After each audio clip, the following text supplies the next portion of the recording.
Estuvo hasta hace minutos presentando su nuevo libro, así que el programa lo vamos a hacer con Mariano Hamilton y ya mismo nos metemos en los temas. El primero de los prometidos, el satélite argentino, que ahora va a dejar de serlo.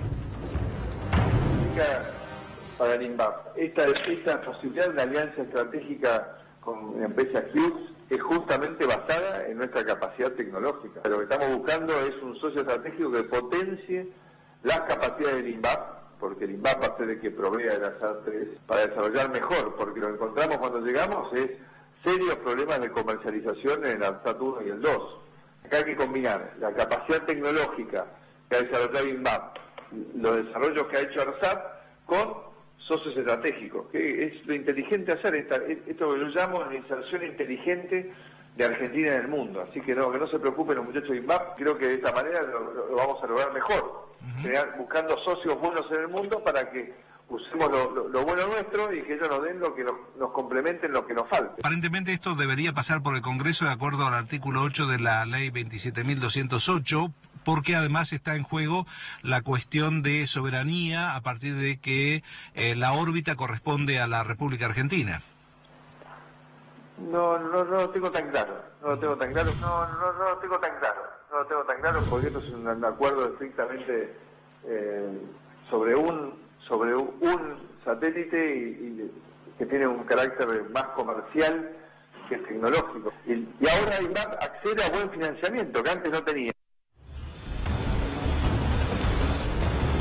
No le encuentra inconveniente el presidente al contrato con la armamentista Hughes, que es la que va a controlar el funcionamiento del satélite ARSAT-3, una tercerización de un negocio que al Estado le daba ganancias, y a partir de ahora va a ser gestionado no solo por privados, sino además por un privado extranjero.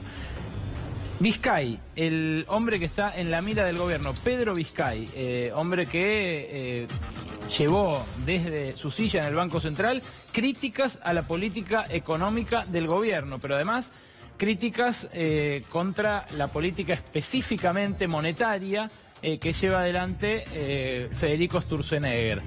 Ese es el argumento que esgrime el gobierno para pedir la remoción de Pedro Vizcay. Mañana se va a reunir la comisión bicameral del Congreso que tiene que extenderle una sugerencia al Poder Ejecutivo para remover o no remover de su cargo a Vizcay. Pero según las normas que rigen los acuerdos del Senado y las normas además que rigen el funcionamiento del Banco Central, para remover a un director del Banco Central, en este caso un director por la oposición, hace falta un argumento, hace falta imputarle un delito, algo como lo que en su momento se les imputó a funcionarios del Banco Central involucrados en casos de lavado de dinero, involucrados en situaciones delictivas de guante blanco.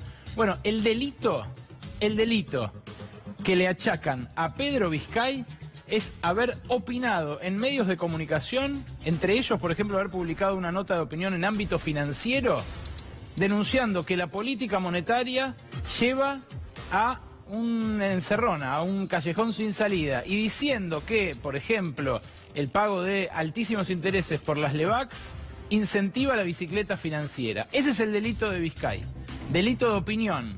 Lo que pudimos establecer por fuentes del Ministerio de Economía y del Congreso es que el pedido para que esta comisión se expida fue hecho por Federico Sturzenegger, primero al ministro de Hacienda, Nicolás Dujovne.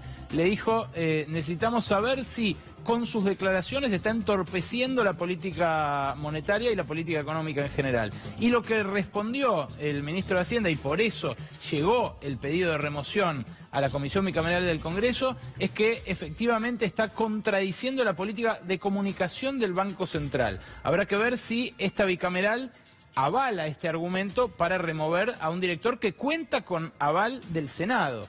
Cuenta con el aval del Senado, igual que el presidente del Banco Central, Federico Sturzenegger. De ahí la apreciación empieza a ser política y la negociación que se entabló desde el gobierno fue con la oposición en el Senado, que es el peronismo del Senado. ¿Quién es el hombre que circula como posible candidato a reemplazar a Pedro Vizcay? un salteño. El salteño se llama Diego Saravia. Diego Saravia es un economista con maestría en Estados Unidos que actualmente se desempeña en el Banco de Chile y que, por lo que pudimos establecer, es el más firme candidato a reemplazar a Vizcay en esa silla. ¿Cuál es el toma y daca? Bueno, el peronismo en el Senado, que ha acompañado en muchas leyes a la administración de Cambiemos, quiere tener gente propia en el directorio del Banco Central. Y eso fue materia de negociación por lo que pudimos establecer con Juan Manuel Urtubey, el gobernador de Salta. Este hombre, el salteño Diego Saravia, el más firme candidato a reemplazar a Vizcay, es un hombre de Juan Manuel Urtubey. Y la negociación tras bambalinas fue, por ahora, no confirmada por Juan Manuel Urtubey. Nosotros consultamos fuentes de la gobernación salteña, no se expidieron a este respecto, pero la negociación tras bambalinas, por lo que pudimos establecer en fuentes del Congreso, se dio entre Urtubey, los senadores del peronismo, los integrantes de la bancada peronista del Senado y Federico Sturzenegger. Ellos prefieren un opositor blando que un opositor como Vizcay, que, como decíamos, viene denunciando la política de bicicleta financiera y demás. Otro tema económico, el tema de los préstamos, anuncio de el presidente durante el día de ayer, pero que se plasmó en un decreto hoy, un decreto que estableció la mecánica que van a tener estos préstamos para beneficiarios de asignación universal por hijo y también de pensiones por discapacidad. A ver, ¿cuál es el contexto en el cual se da esto? Bueno, un contexto en el cual la deuda viene a reemplazar el ingreso perdido. Fíjense ustedes, los jubilados y pensionados vienen ya accediendo a un plan de financiación especial que se extiende a través de la tarjeta Argenta y desde abril sirvió para que le prestaran 10.000 millones de pesos a unos 300.000 jubilados. Fíjense ustedes, el préstamo promedio que tomaron estos 300.000 jubilados fue de 30.000 pesos. La cuota promedio que surge de eso a 12 meses, porque algunos tomaron financiación a más largo plazo, es de 3.000 pesos. Y las tasas de interés que se comprometieron a pagar son del 24 al 28%. Hasta ahí uno diría, muchos jubilados terminan yendo a cuevas financieras, a cooperativas de crédito que les cobran altísimos intereses por prestarle dinero, por hacerle un préstamo personal. Esto pareciera una ventaja frente a las tasas leoninas que le cobran esas financieras. Ahora, este préstamo en realidad, ¿qué viene a cubrir? Viene a cubrir esta pérdida de poder adquisitivo. Fíjense ustedes, esto es una actualización en términos reales de la jubilación que se percibía en julio de 2015 a la que se percibe en agosto de 2017, con el último aumento de marzo y con la imputación de los precios de la medición de estadística del gobierno de la ciudad. Esto es entre ANSES e IPC de Cava. ¿Cuál fue la pérdida? 19,6% de pérdida de poder adquisitivo. Esa es la pérdida que se busca paliar ahora con un préstamo. Es la misma forma que encontró el capitalismo para resolver la pérdida de poder adquisitivo del salario desde Reagan y Thatcher. Cuando la gente dejó de ganar lo necesario para consumir, empezaron a endeudarla. Eso es lo que a escala argentina y con los sectores de menores ingresos ahora está tratando de hacer el gobierno. Pero esto es lo que ocurrió con los jubilados. Fíjense ustedes lo que viene ocurriendo con los que ahora van a ser beneficiarios de este nuevo plan de créditos. Desde el jueves, o sea, desde pasado mañana, van a poder pedir 3.000 pesos por hijo a 12 meses o 5.000 pesos por hijo a 24 meses los beneficiarios de la asignación universal por hijo. Esto se va a extender en el caso de los pensionados por invalidez a entre 10.000 y 30.000 pesos, de 12 a 36 meses. Se va a poder pedir 10.000 a un año, 20.000 a 2 años, 30.000 a 3 años, con una tasa de interés del 24%. Ahora, ¿qué es lo que viene a paliar en este caso? La misma caída, una caída menor, hay que decirlo, porque esta actualización fue mayor, con algunos plus en el medio, pero la caída entre julio de 2015, lo que podía comprar una asignación por hijo en julio de 2015 y lo que puede comprar ahora, fue una pérdida del 9,2%. Esta pérdida del 9,2% es la que ahora se viene a intentar paliar a través de un crédito parcialmente subsidiado por la ANSES. Esto no es lo único. El presidente Mauricio Macri también, en un acto ayer que celebró en La Matanza, destacó que se están dando 3 préstamos hipotecarios por hora. Perdón, un crédito cada 3 minutos, más todavía, fíjense cómo lo mide, un crédito cada 3 minutos. Y esto es cierto para lo que va de julio. Es cierto que se han acelerado muchísimo los préstamos indexados, los préstamos actualizables por inflación. Esa información oficial del Banco Central lo que dice es que se dieron ya 16.000 millones de pesos en créditos. 2.621 millones de pesos de ellos fueron otorgados en junio último, el mes pasado. Esto quiere decir que el gobierno está basando en la deuda, en el endeudamiento de la gente, parte de su estrategia electoral. No es el primero que lo hace. Esto le ha dado grandes resultados, por ejemplo, a Menem. Recuerden el voto cuota, si no. ¿Cuáles son los riesgos de esto? Bueno, el riesgo 1, que no sea la inflación y que las cuotas se sigan haciendo cada vez más caras. Una cuota indexada por uvas cuesta hoy 100 pesos, pero el mes que viene 102 pesos si hay una inflación del 2%. El riesgo 2 es la volatilidad del dólar. Alguien que saca un crédito en pesos indexados, pero que después tiene que encontrarse con los dólares para comprar una propiedad, puede en el medio ver fluctuar el dólar y ver truncos sus deseos de acceder a la primera vivienda. La verdad que es una política audaz, tardía. Muchos economistas creían que esta política de endeudar al soberano iba a llegar antes para que sus frutos rindieran en pleno antes de las elecciones, pero el gobierno está lanzado a todo o nada a esta estrategia, la estrategia de lo perdido por ingresos, compensarlo con préstamos, y en este caso además agarrarse de una asignatura pendiente indiscutible que tuvo el último gobierno, que era el acceso a la vivienda, el acceso al crédito para poder pagar una vivienda en cuotas. Tema político, también tenemos aquí en Minuto 1. Tema político, en este caso en parte vinculado a la campaña electoral, pero en parte también a los tribunales. Habló hoy el juez Carlos Bonadío respecto de la detención del contador de la familia Kirchner. Lo escuchamos.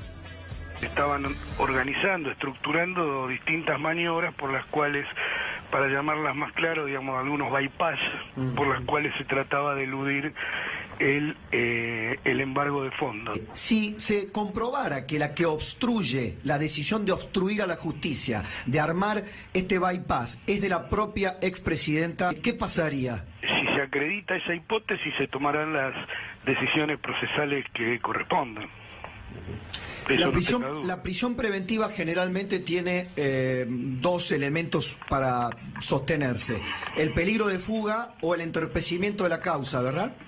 Sí, sí. En pleno proceso electoral, si usted encontrara razones suficientes para detener a Cristina Fernández de Kirchner por obstrucción a la justicia en la causa Los Sauces, ¿usted, en plena campaña electoral, la tomaría? Dejé de mirar otras agendas que no sean las propias agendas que van estructurando el desarrollo de las causas. Si yo mirara el calendario electoral, posiblemente tendría muy pocos días por año para trabajar. Causa penal es como una avalancha. Primero rueda una piedrita, después ruedan 5, después ruedan miles y después se desplazan muchas toneladas de piedra. Y esto es imparable. Hablábamos de La Matanza, hablábamos del acto que protagonizó el presidente Mauricio Macri inaugurando obras en ese distrito, un bastión opositor, bastión del peronismo. Pero a partir de ese cruce, a partir de ese acto que compartieron el presidente con la intendenta Verónica Magario, a su vez candidata por el kirchnerismo a concejal testimonial allí en su distrito, se sucedió una disputa entre los pesos pesados. Habló el exministro Esteban Bullrich, actual candidato a senador, número 1 de la lista de Cambiemos. Decía lo siguiente. Muy fuerte de Verónica Magario, de la intendenta de La Matanza, ¿no? Sobre retención de fondos, de que no llegan los fondos porque es un municipio de la oposición. No, pero Gustavo, es el municipio que más fondos ha recibido. Bueno, ni hablar que la más visible es la del Metrobús, pero en términos de cloacas, yo, sabés que obviamente el ministro de Educación Nacional tiene a su cargo las universidades, y hemos trabajado con la Universidad de La Matanza porque el trabajo está haciendo el rector Daniel Martínez allí, es realmente muy importante, así que la verdad es que estamos invirtiendo en La Matanza como corresponde, porque no importan las camisetas, acá no se trata de colores políticos, Gustavo. Yo quiero focalizarme en que estamos resolviendo problemas, porque esto lo decía la intendente Magario, pero lo decía inaugurando una obra importantísima. Y la intendenta de La Matanza le contestó a Esteban Bullrich, que decía esto respecto de las obras y la disponibilidad de fondos para el distrito. El presupuesto de La Matanza es un presupuesto que, si uno lo compara con la ciudad de Buenos Aires o con algún distrito del norte, nosotros recibimos muchísimo menos. Pero no hablábamos de fondos de coparticipación, ni siquiera eso. Hablo de una deuda en plata, en dinero, que tiene la nación con La Matanza. Y la provincia de Buenos Aires, porque también la provincia, ni la gobernadora ni el presidente quieren invertir. Y la verdad es que estamos cansados de las mentiras. Bullrich miente, porque esa sede de la universidad que construimos con plata y fondos de La Matanza, del pueblo de La Matanza, ponerla en funcionamiento era pagar los docentes. No fue capaz. Hablé más de 15 veces con él y no fue capaz de darle el presupuesto a la universidad para abrir esa nueva sede.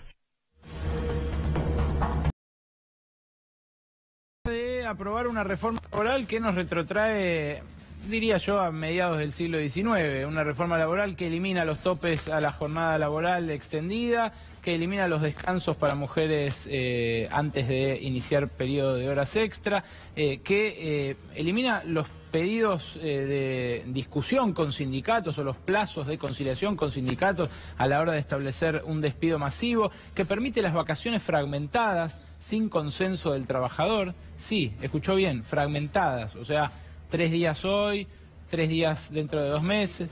5, Ale. Bueno. Es un mínimo de 5 y un máximo de 14, pero sí, pueden fragmentarla en 3 veces. Una divinura. Sí, es hermoso. También, ¿sabes lo que hacen? Las embarazadas o madres en periodo lactante pueden asumir trabajos de riesgo. Hay millones de cosas. Se anula el fondo de garantía del trabajador, es decir, eso que ellos aportaban para después recibir la indemnización en caso de ser despedidos, tampoco se elimina también para que los empleadores no lo paguen. Se anula el periodo de 120 días para una embarazada postparto. Es como decir, siglo XIX, ni siquiera siglo XX. De eso, lo más preocupante, además, es que se permite la tercerización de la actividad principal dentro de las empresas. O sea que ya prácticamente no habrá garantías para los trabajadores en relación de dependencia. Eso hizo Brasil. Inmediatamente se disparó la discusión acá. ¿Vamos hacia lo mismo?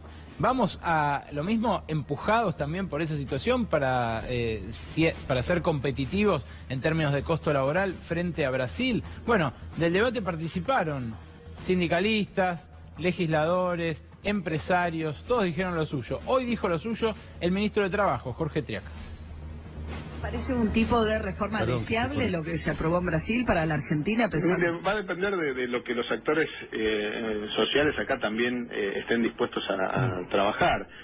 Tanto el sector empresario como el sector de representación sindical tienen que analizar esos procesos de producción con la madurez que requiere este análisis, ¿no? O sea, hay otros temas también que la Argentina tenemos que mejorar, como pueden ser los temas de ausentismo, ¿no? Y tenemos que trabajar también sobre eso y sobre la cobertura del trabajador en relación a los accidentes de riesgo de trabajo. Hay varias provincias que están tramitando la adhesión a la ley y que eso va a darles más oportunidades de acceder a una compensación a los trabajadores que sufran un accidente, pero también avanzar en todos los procesos de prevención de accidentes, ¿no? O sea, hay mucha tarea por hacer y mucha tiene que ver con lo que está pasando en el mundo, también con las tecnificaciones y avances tecnológicos que sin duda generan oportunidades de desarrollo, pero también generan en algunos sectores donde van a tener que cambiar sus procesos de producción. Nosotros lo que alentamos es que haya una discusión sobre los procesos productivos y que mejoren cuáles son los cuellos de botella, cuáles son los problemas que tienen esos procesos productivos.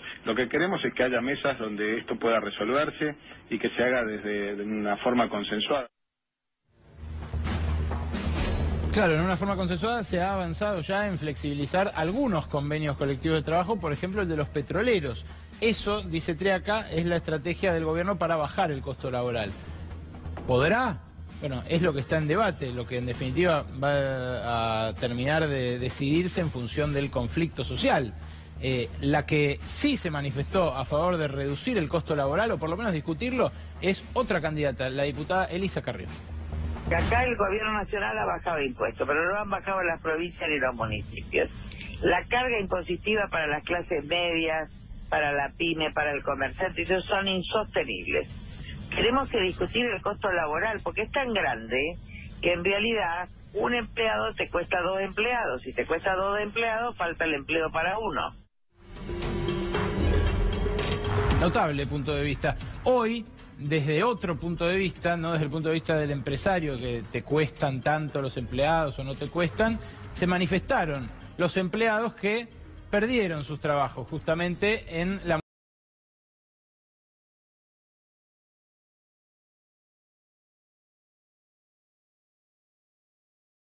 Y que generó, por supuesto, un...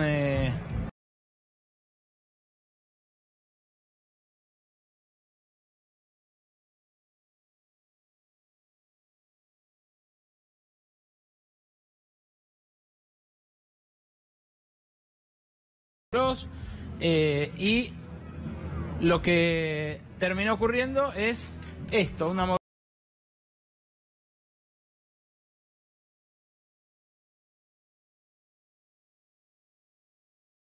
laborales se mantengan.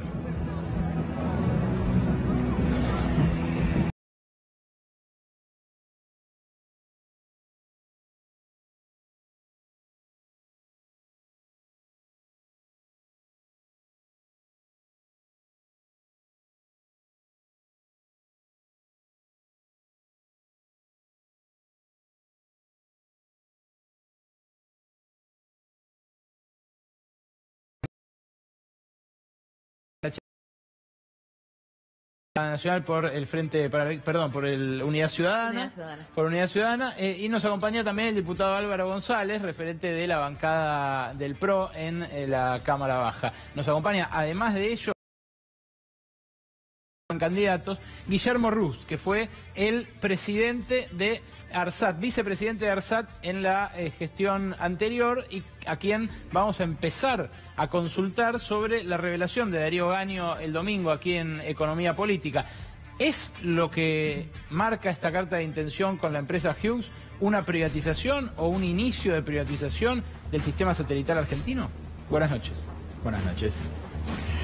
Sí, yo creo que sin duda. A ver, por ahí no es una privatización en el sentido de el capital accionario de la empresa, ponerlo, licitarlo y que un capital privado se quede con parte de las acciones de ARSAT, pero al crearse una nueva compañía donde invierte tanto Hughes como ARSAT, donde se queda cada una, bueno, 51% Hughes, 49% ARSAT, si miramos después la global de los 3 satélites que tiene la empresa, hay un componente importante que es privado y que es norteamericano. Me parece un artilugio medio elemental decir, no, ARSAT sigue siendo pública teniendo una empresa dependiente de ARSAT cuya mitad es privada y otra mitad pública. Hoy dijo Macri, quédense tranquilos los muchachos del INVAP, la empresa estatal que construye los satélites, porque se va a seguir construyendo aquí y esto no cambia nada. ¿Es así? La gente de INVAP tiene que estar tranquila, no por lo que dice Macri, sino porque hay una ley. La ley que envió al Congreso en diciembre de 2015. Toda ley puede dejar de serlo en cualquier momento, ¿no? Ya lo hemos vivido esto en la Argentina. Bueno, pero no deberíamos estar seguros por lo que dice más allá de las leyes, digamos, ¿no? Es una situación un poco inestable que sea así. Nosotros tenemos una ley, la Ley de Desarrollo de la Industria Satelital, que fue sancionada en noviembre de 2015, que establece un plan para ARSAT a 20 años, que tenía como objetivo principal justamente darle continuidad a las capacidades que se habían desarrollado a partir de el diseño y fabricación y puesta en órbita exitosa de ARSAT 1 y ARSAT 2, que contemplaba ampliar la flota de ARSAT de 2 satélites a 6, que implicaba buscar la cooperación en la región para tratar de exportar tecnología, que buscaba con el Ministerio de Ciencia una mejora de la plataforma, hacerla más eficiente. Esa es la ley que garantiza, que tiene que garantizar, por más allá de lo que digan, la continuidad en el desarrollo. Está bien, pero esta carta de intención con Hughes, ¿viola esa ley? Por supuesto. La viola en dos elementos, en dos partes principales. Primero, ARSAT 3 es el primer punto de esa ley. Hacerlo fuera de ese plan, en otro contexto, está fuera de esa ley. ¿Por qué nos tenemos que quedar tranquilos? Porque hay una ley que ya no se está cumpliendo. Nos tenemos que poner nerviosos en todo caso. Bueno, porque tenemos que tener los instrumentos para corregir eso. ¿Se viola esa ley, Álvaro González? Buenas noches. Buenas noches. Lo primero que uno tiene que aclarar es que no es un todólogo. Yo lo que he visto hoy es la firma de una carta de intención entre el gobierno y una empresa. No soy un especialista en satélites, me parece que lo que está haciendo el gobierno es a esa ley, que seguramente está llena de buenas intenciones, después tener que ponerle la plata atrás.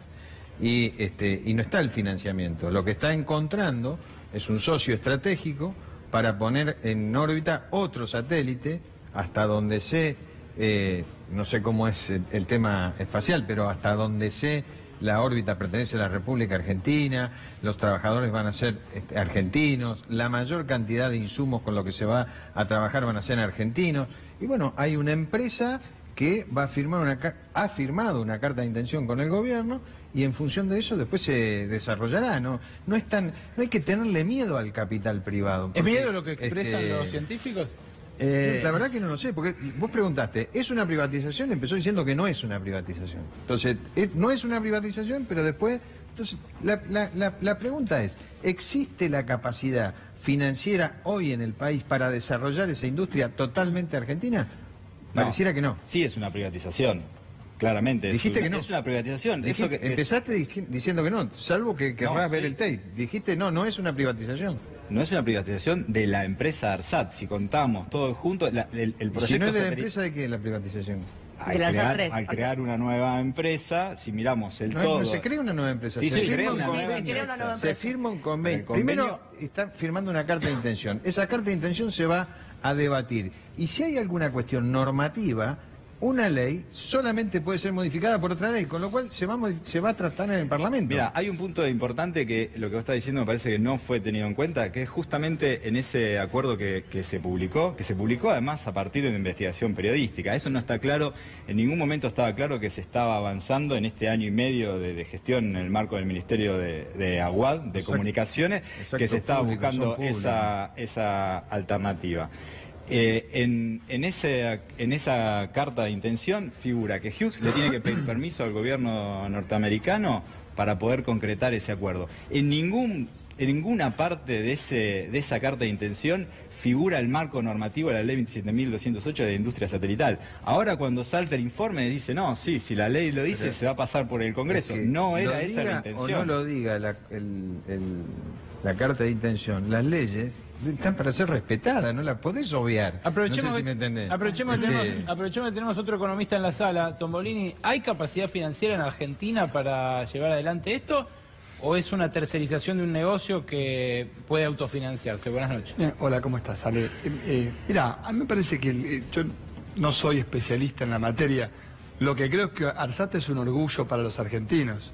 Es una empresa vista por el mundo. Me encantaría que el gobierno traiga cartas de intención para producir leche, que traiga inversiones para otro tipo, justamente, de emprendimientos en la Argentina. Si buscamos promover la llegada de capital internacional, con todas las visitas que ha hecho el presidente, que trajo una colección enorme de selfies para su Instagram a lo largo y a lo ancho del mundo, sería bueno que eso se refleje en la llegada de capital privado, que es muy importante para la Argentina, pero que tenga en ese sentido la ventaja de ser funcional a los intereses de los argentinos, que justo empiecen por uno de nuestros emblemas. Bueno, a mí me parece que es como empezar ofreciendo que se asocien con aquello que mejor va.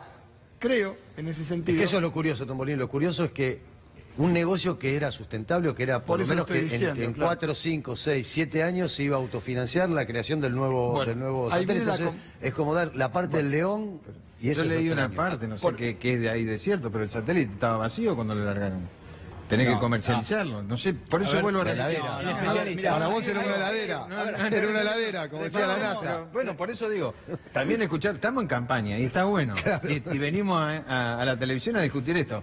Decirle que Tombolini diga que los argentinos necesitamos inversiones para la leche.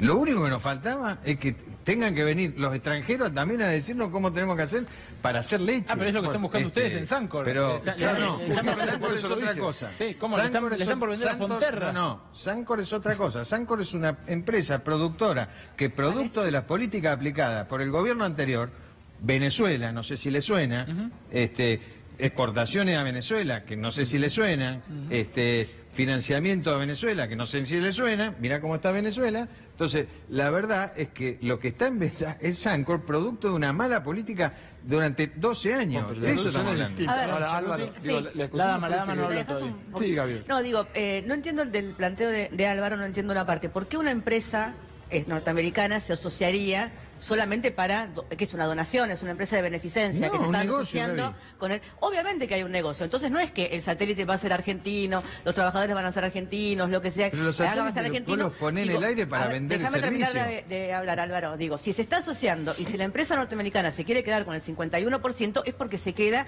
con el negocio, o porque se queda con el control, o porque se queda con aquello que va a dar algún tipo de beneficio de parte del ARSAT 3. A mí me parecen varias cosas. Primero, la manera en la que se le escucha hablar al presidente del tema de nuestra soberanía satelital y de nuestra soberanía en comunicación, como si fuera un negocio más, por el cual se pueden buscar socios y se puede hacer negocios, y sin tener en cuenta de lo que estamos hablando es de una cuestión de soberanía, y que la comunicación en este momento es central para la soberanía. Que esto se conozca después de que se cerró, se clausuró, se disolvió, ¿no?, el Ministerio de Comunicación, después de haber entregado todos los temas más importantes en comunicaciones al Grupo Clarín y a 2 o 3 de sus grupos asociados. Que todo esto se haya hecho sin cumplir con la ley y después de haber disuelto por decreto la Ley de Servicios de Comunicación Audiovisual, me parece que habla claramente de una política llevada adelante por este gobierno que tiene que ver con pensar en el dinero por encima de cualquier otra cosa. Y en el dinero de las empresas que les van a dejar algún tipo de beneficios, porque alguien investigó, ¿sabe? Digo, ¿qué es Hughes y por qué Hughes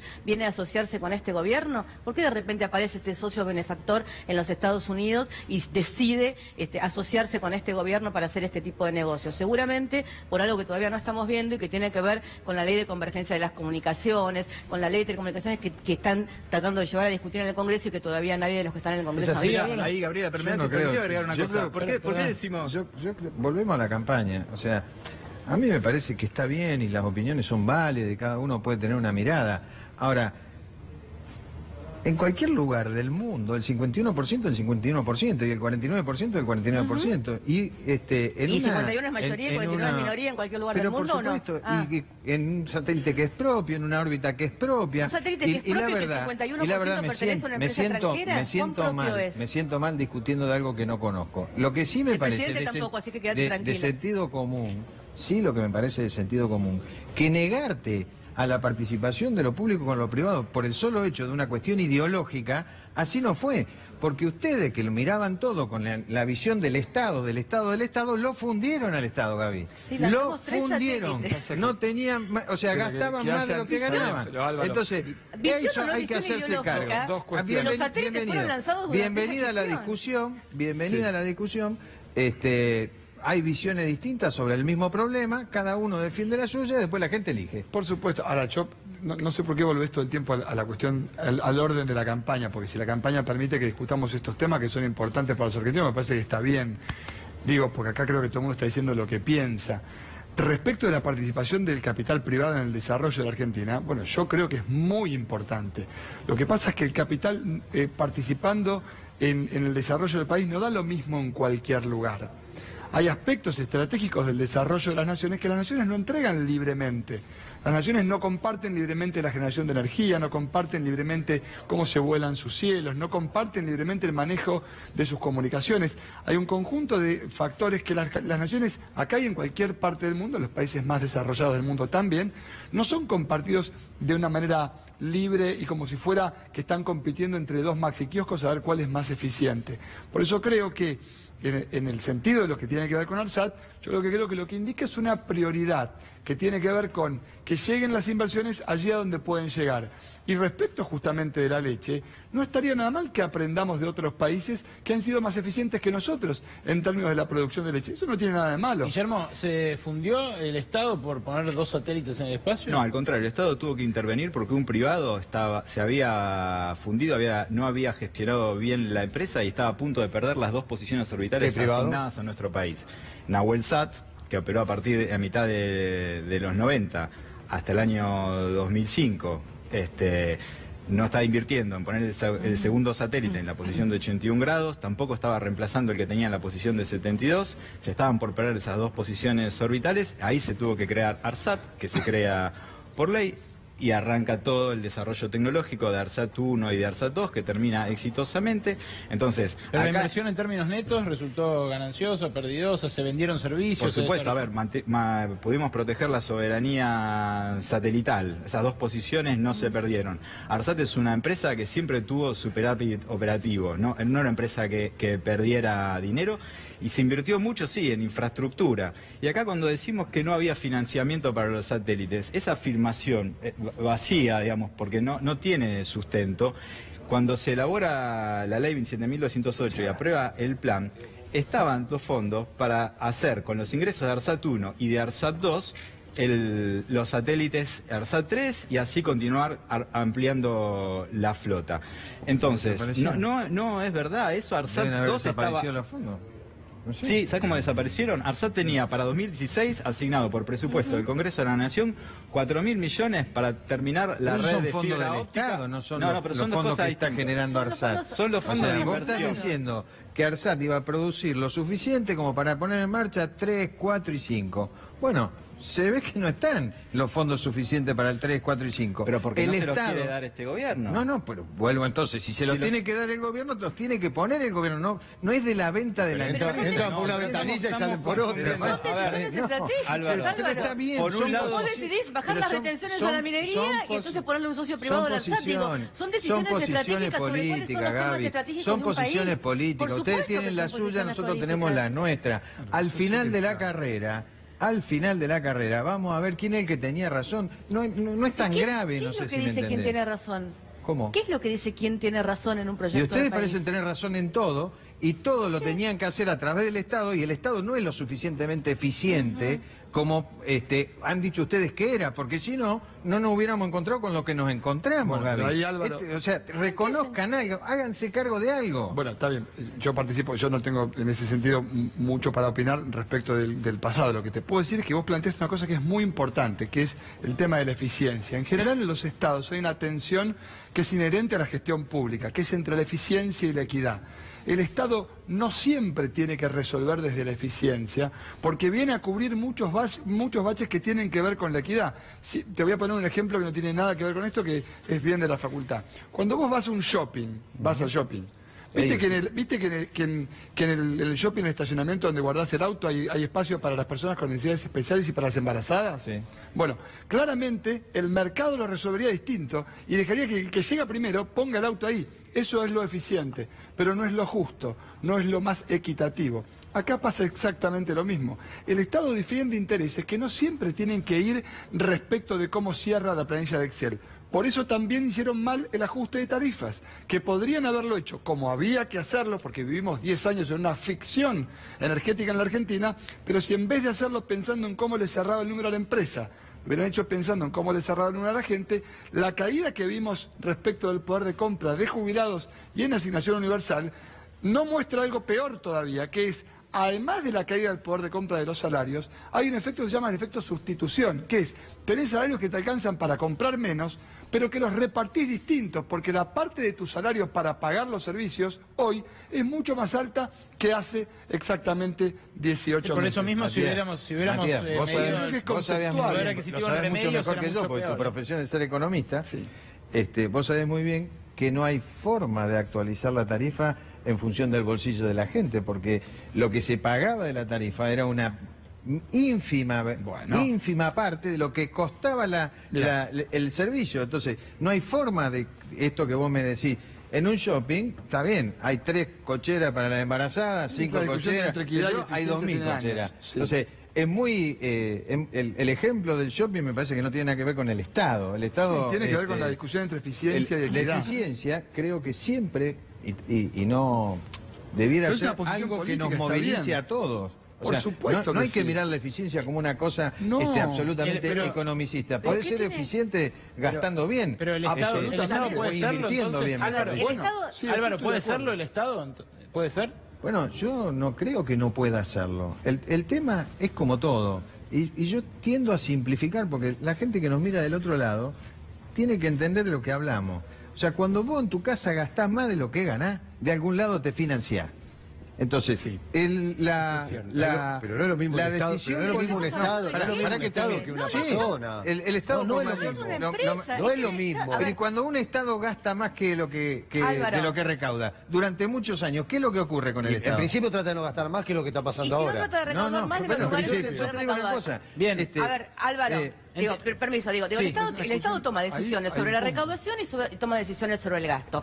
Este Estado en particular tomó decisiones sobre la recaudación. Decidió no recaudar de parte de las retenciones a las mineras, decidió no recaudar de parte de otra cantidad de retenciones y eso es lo que hizo que el Estado tuviera una cantidad menos de ingresos y por lo tanto tiene que buscar sus ingresos en otros lados como por ejemplo ajustándole la vida y la vida cotidiana a la gente. Y la verdad es que cuando vos hablas de eficiencia sería buenísimo que caminen un poco más la calle y que vean de ser un poco más eficiente en resolver la vida de la gente, porque la vida de la gente en el último año y medio, la vida de la gente en el último año y medio, resolver los problemas la que no puede ser eficiente es la gente, porque no puede resolver su vida cotidiana, no puede pagar las tarifas a fin de mes, no puede trabajar, no puede organizar su vida para llegar a fin de año. Permiso, eso nos lleva al otro eje que teníamos para el debate, que es el que planteó hoy la movilización de los despedidos de PepsiCo. Despedidos de PepsiCo que la semana pasada fueron reprimidos duramente por la policía bonaerense. El argumento oficial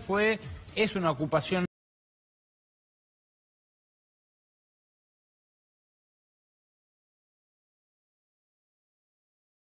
de la represión. Se sucedieron argumentos cruzados, uno de los cuales que esgrimió el gobierno fue: si no dejamos que las empresas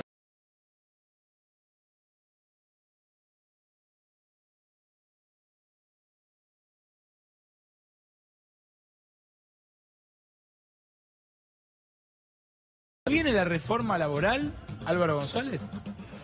Mira, yo creo que el problema del trabajo en el mundo entero es un tema hoy. Lo que nos está pasando es que estamos viendo, es lo que ha ocurrido en Brasil, el Brasil del PT.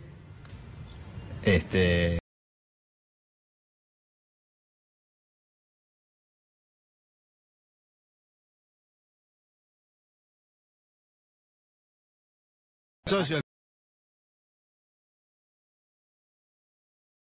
Está bien, no, digamos, hablemos seriamente. Pregunto, fue la que derrocó a Dilma. Es un poco más complejo. Lo que nosotros tenemos que tener presente nosotros es lo siguiente. Nosotros vamos a tener un vecino que va a hacer una reforma laboral que va a costar 25% menos el costo laboral que nuestro país. Eso, nos guste o no nos guste, a nosotros va a ocurrir. A partir de que es una realidad, lo que a mí me parece es que a las realidades podés esconderla bajo la mesa o ponerlas arriba de la mesa. Okay. En ese poner la realidad arriba de la mesa, los derechos de los trabajadores hoy están todos garantizados por ley. Y si hay alguna reforma, cuando hablamos de reforma laboral, si miramos para atrás, la ley Mucci o la Banelco, o sea, no va a ser una reforma que vos puedas hacer entre gallos y medianoche sin una discusión de los actores reales de esta historia. Va a tener que ver con lo que nosotros queremos para nuestro país, para futuro. Álvaro, hablar de reforma laboral no significa precarizar el trabajo, pero son dos cosas distintas. Álvaro, esto es cierto lo que decís, tiene que ser una discusión de una ley. Ahora, salvo que se ataquen individualmente los convenios colectivos de trabajo, salvo que se vaya trabajando desde ese lugar y entonces a partir de ahí... Vos creés, por ejemplo, lo que se avanzó con el gremio de petroleros. ¿Vos creés yo te diría lo que se retrocedió con el gremio petrolero. No, lo que se avanzó, yo te diría lo que se por retrocedió. Qué? Porque vos tenés todo un sector de la República Argentina que es Vaca Muerta, donde vas a recibir miles de millones de pesos de inversión. ¿Sabés cuánto costaba la exploración de un pozo en la República Argentina contra la exploración de cualquier pozo en otro el resto del mundo? Costaba el 60% más. Y se tocaron cosas que no le modificaron la columna vertebral al sindicato de petroleros. Y sin embargo, hoy, de los 16 o 15 millones de mangos de dólares que costaba la implementación de la perforación de un pozo, estás en 10. Y lo que tenés es una posibilidad enorme de generar inversión en el país que de otra forma no la vas a tener. Mi opinión, y después dejo que debatan los dos porque no estoy para esto, mi opinión es que esos 10 mil millones menos que se pasan del bolsillo de los trabajadores al bolsillo de la petrolera. Eso yo no lo avalo. Pero yo no sé si es tan lineal que pase de un lado al otro. Es 2 más 2, 4. Yo lo que digo es que si se diera este debate en el Congreso y usted fuera electo diputado, Tomolino, ¿tenés a favor o en contra? A mí me parece que acá lo que hay que tener en cuenta primero es que qué paradigma guía la votación de cada uno de nosotros. Yo no voy a votar jamás, si tengo el honor de ser diputado nacional, nada que vaya en contra del interés de los trabajadores y que si lastima algún interés no lo sobrecompense con una medida justamente que esté en el contexto de algo que permita pensarlo. Yo creo que el problema de PepsiCo tiene un abordaje que debe ser un poco más profundo. Porque la adenda que se hizo respecto del convenio de petroleros privados merece ser analizada, porque me parece que hay que mirarlo en el contexto de la caracterización de la problemática laboral de nuevo tipo, que tiene que ver con que en la Argentina 64% de los trabajos pueden ser automatizados en los próximos 20 años.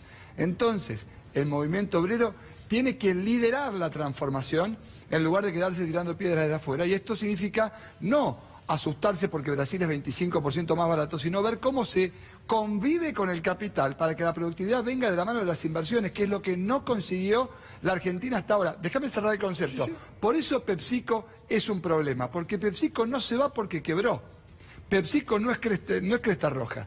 PepsiCo se va justamente porque hay un problema en la competitividad que evidentemente no está garantizando el gobierno que vino con el modelo de decir vamos a empujar las inversiones. Sobre 455 proyectos de inversión anunciados desde el 11 de diciembre de 2015 hasta finales de junio, solo lograron 35. Entonces, lo que digo es, para que la Argentina sea más productiva y tengamos un aumento de la productividad de los factores, lo que hace falta es que el presidente, cuando sale de viaje, en vez de pasar la gorra, traiga socios comerciales. Y eso es lo que sigue faltando en la Argentina, Álvaro. Discúlpame, Matías. ¿Puedo yo, Álvaro? Sí, un solo... Dale. PepsiCo no cerró, se trasladó. PepsiCo cerró una indemnizó planta y despidió a todos los trabajadores de esa planta. No, pará. Le ofreció un arreglo, a los que no aceptaron el arreglo los indemnizó y solo quedaron 10. PepsiCo se va a Mar del Plata. En Mar del ¿Te parece que de Vicente López a Mar del Plata es una propuesta Gaby, para un trabajador? no podía seguir creciendo ahí, no tenía más espacio físico ahí, por eso decidieron irse a Mar del Plata. ¿Por qué defienden lo indefendible? ¿Por qué No, yo no ¿por qué defiendo lo se indefendible. en abogado de una empresa que cierra una planta y echa a los trabajadores? Perdón, lo que tampoco te voy a aceptar, no me pongo en abogado de la empresa. Lo que digo, tampoco vamos a dejar que por no decir la verdad, digamos cualquier cosa. A ver, bueno, hay un dato que es concreto. En los primeros 4 meses de este año, las importaciones de papas fritas, snacks, según nomenclador, aumentaron 279%. Buena parte de ellas... se va a agrandar? No. No. Buena parte de ellas... Plata se va a agrandar. No se va a agrandar. En términos netos, no. La importación, entre otros orígenes, tiene como origen Chile, que es ¿Mar del el Plata lugar... no está más cerca de la papa? ¿Que se hace embalcarse? Claro, pero al no parecer es a por eso, PepsiCo le resulta más conveniente Chile. Les resulta más eficiente Chile. Entonces se están importando de Chile y por eso cierra la planta y por eso echa a los trabajadores. Y eso, ahí el gobierno tendría una herramienta de negociación, decirle, si usted contrata más gente, le permite importar, si no, los trabajadores son 5. Bueno, igual la cuestión pasa por la lógica. La pregunta es, yo no creo que haya que hacer que las empresas inviertan con la pistola arriba de la mesa. De verdad que no lo creo. La pregunta es, no me des la bienvenida a un lugar que me parece que es el del sentido común. El tema es cuáles son los incentivos que genera el gobierno en el marco de la propuesta que ustedes hicieron para que crezca la inversión en la Argentina. Cuando vos ves que se destruyen 55.000 puestos de trabajo contra 135.000 que se crearon en el sector público, y en el sector privado hay serias dificultades en la generación de empleo, y ves que la inversión sigue sin despegar con el vigor que la Argentina necesita. La pregunta tendría que ser, ¿por qué no están avanzando en la dirección que ustedes le propusieron a los argentinos? No aumenta la inversión, no cae la pobreza, no aumenta el consumo. Te voy a contar, Matías, porque vos vas a participar de un congreso en el que el oficialismo, bueno, todavía no, con suerte, llega al tercio. Si querés votarme, es bienvenido para que... A mí me encantaría que estuvieras. como me encantaría que esté Gaby. Yo compartí con Gaby 8 años en la legislatura y la verdad hemos tenido enormes discusiones, pero en ese sentido tengo que reconocer que más allá de tener posiciones distintas... Tiene una candidata fuerte igual, Álvaro, en la pero y es difícil discutir en términos parlamentarios con Gaby porque tiene convicciones fuertes también. Lo que no significa que yo no pueda hablar con ella, por más vehemente que sea nuestra discusión. Como creo que Tombo tiene... Igual de todas maneras, convengamos que los con el espacios resto políticos de la ustedes dos sociedad han tenido una cantidad de acuerdos. una posibilidad de ser absolutamente más didáctico, a lo mejor producto de su experiencia, de su recorrido universitario, de su desempeño frente a las cámaras, de lo que podemos tener los políticos. Entonces me parece que bienvenido, por eso dije bienvenido al club, no porque vos participaras de lo que tiene una pistola arriba de la mesa, pero Gaby tenía algunos amigos que tenían la pistola arriba de la mesa. Que no sé, son importa, formas. Pero... A ver, yo no hace 30 y pico de años que estoy en política y si hay una cosa de la que aprendí en los organismos parlamentarios es a escuchar. Y no te alcanza con tu verdad. Bueno, pero si dejas hablar un poco del resto, también si no te alcanza con tu verdad, mucho menos nos va a alcanzar en el Congreso de la Nación, en donde somos un tercio, digamos, para llegar a sesionar, si no tenemos un acuerdo parlamentario con otra fuerza política, no nos sentamos en el recinto. Han tenido durante todos estos 2 años una cantidad de acuerdos parlamentarios, sobre todo con la fuerza política del Caballero y con otras fuerzas políticas en el Congreso, que les han permitido sacar una cantidad de leyes y hacer una cantidad de modificaciones con las cuales estamos absolutamente en contra y por eso aspiramos seriamente a que el próximo Congreso pueda llevar adelante con convicción algunos de estos temas en los cuales estamos. Digamos, yo no puedo olvidarme que en un acuerdo entre las fuerzas políticas que ustedes representan, Hoy hacíamos un contador de deuda en nuestro portal, en nuestras voces. ¿Vos sabés que la Argentina se está endeudando a razón de $2.500 por segundo? $2.500 por segundo. Digo, son cifras que ¿Y a cuánto emitía la Argentina son antes? cifras que en el mundo no tienen parangón. $210.000 millones de $2.500 por segundo a y lo suben mismo stock que de ustedes deuda. emitían, Gaby. No es cierto, Álvaro. Claro. La verdad ¿De dónde es que nosotros estamos hablando. Si estamos ¿De dónde se financiaba si no era con emisión? Y la emisión no era inflación. La verdad es que subió muchísimo el déficit con este gobierno. Pero la verdad es que subió muchísimo ustedes el creían que la inflación era la solución. Álvaro, es muy difícil si no dejas hablar. Entonces, la verdad. Entonces, la verdad es que si nosotros estamos pensando hoy en un país donde la tasa de desocupación crece a los niveles que crece, donde en la ciudad de Buenos Aires, y no me vengas con discusiones de INDEC y de lo que fuera, porque en la ciudad de Buenos Aires, los índices de la ciudad de Buenos Aires dicen que la desocupación en la ciudad de Buenos Aires está creciendo de una manera increíble de un mes al otro y de un año al otro. Sí, son los números del INDEC de la ciudad de Buenos Aires, de Direcciones Generales de Estadísticas y Censos de la ciudad de Buenos Aires, que hoy está en 10 puntos la desocupación, creciendo muchísimo de diciembre pasado, no del 2015, desde diciembre pasado hasta ahora. Entonces, pero con esos índices de desocupación, que un Estado se ponga de abogado de las patronales y de abogado de las empresas, en lugar de ponerse del lado de los trabajadores que se están quedando sin trabajo y que no saben cómo van a llegar a fin de mes o cómo van a organizar su vida, me parece un grado de insensibilidad importantísimo. Es muy lindo el discurso, no resolviste nada. Los tengo que despedir, agradecerles muchísimo su participación en este nuevo debate en Minuto 1, no sin antes comentarles la noticia de último momento. Frente al Congreso, luego de la movilización de los trabajadores de PepsiCo, que al parecer no son 5, o por lo menos están... No, pero esos son dirigentes de izquierda, no son los trabajadores de PepsiCo. Los que estaban hoy en la marcha, dice usted. Pero si trabajadores de PepsiCo había 500, 600, había mucho más. Y lo que le tiraron el banco a la policía...